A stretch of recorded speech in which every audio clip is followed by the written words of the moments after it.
Pour rappel, l'outil de microcosting a 3 fonctions principales. Première fonction, déterminer le coût d'un geste en chirurgie ambulatoire en appliquant une méthodologie de microcosting, c'est-à-dire à partir des données recueillies par observation du processus de prise en charge des patients directement sur le terrain. Deuxième fonction, l'outil vous permet de comparer le coût ainsi obtenu aux recettes perçues par l'établissement pour le geste étudié.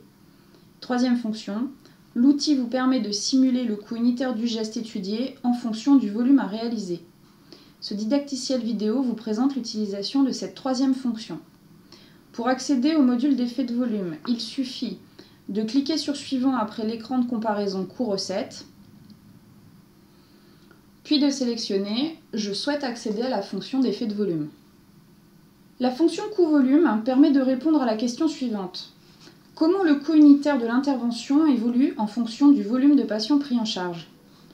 Il est important de noter que l'outil se place dans le cadre d'une UCA monogeste virtuelle.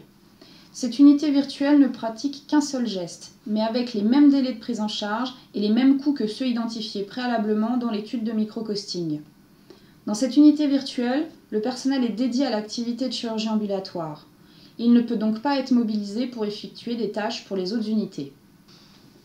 Dernière caractéristique importante de cette unité virtuelle, les flux de patients sont parfaitement ordonnés et ils respectent les délais de prise en charge que vous avez indiqués dans la première partie de l'étude.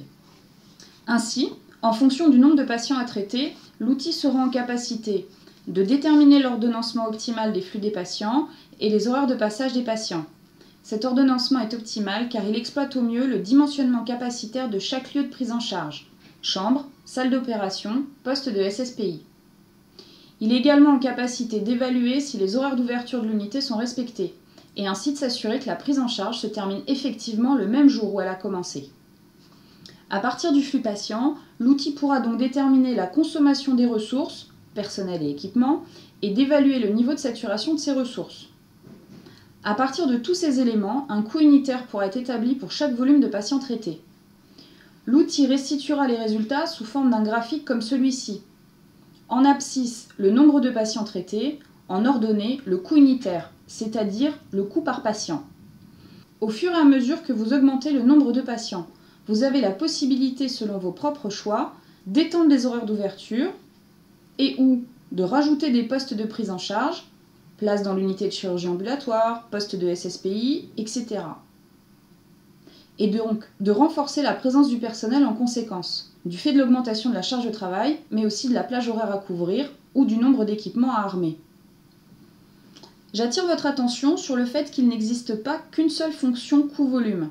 La configuration de l'unité virtuelle dépend de plusieurs variantes et reste très flexible en fonction des décisions prises par l'utilisateur.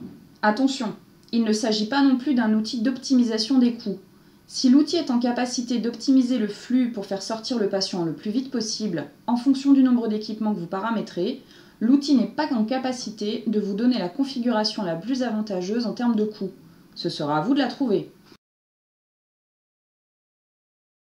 Une des approches de la fonction coût-volume pour déterminer le personnel nécessaire permettant de faire fonctionner le service de chirurgie ambulatoire est de prendre en compte ce que nous appelons l'armement des équipements. Nous partons du principe qu'un équipement, c'est-à-dire une chambre, une salle de bloc, un poste, ne peut réellement fonctionner que si le personnel hospitalier est présent pour y accueillir, traiter et monitorer les patients. Il est donc nécessaire d'indiquer quel lieu de prise en charge nécessite quel type de personnel. Ce tableau permet de renseigner les informations attendues. Il se lit de la manière suivante.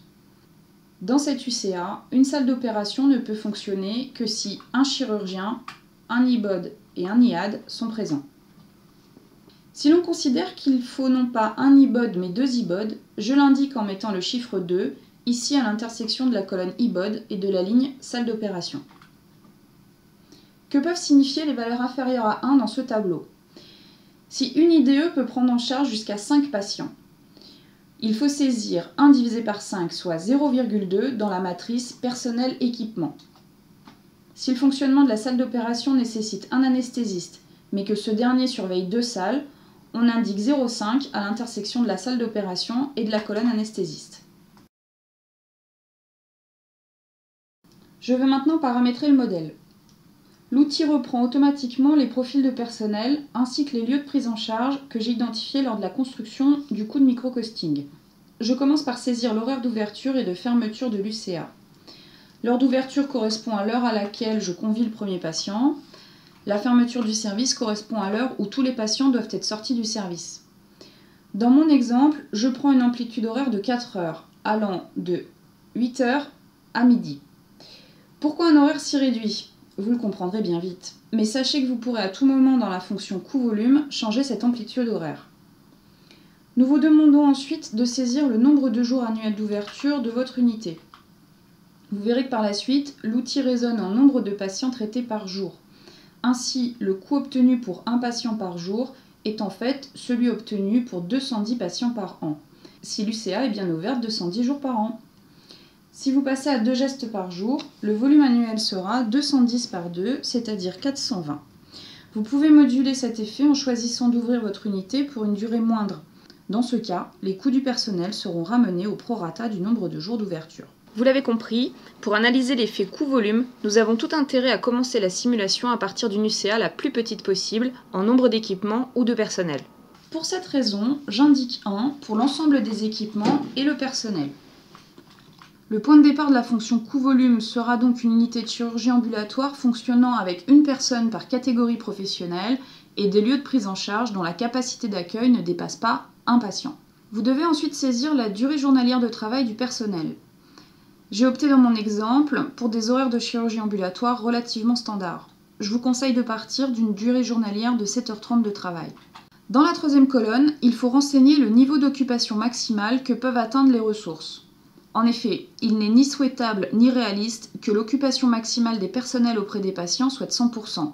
En laissant 90%, je signifie à l'outil que chaque type de personnel ne peut pas passer plus de 90% de son temps de présence en contact avec les patients.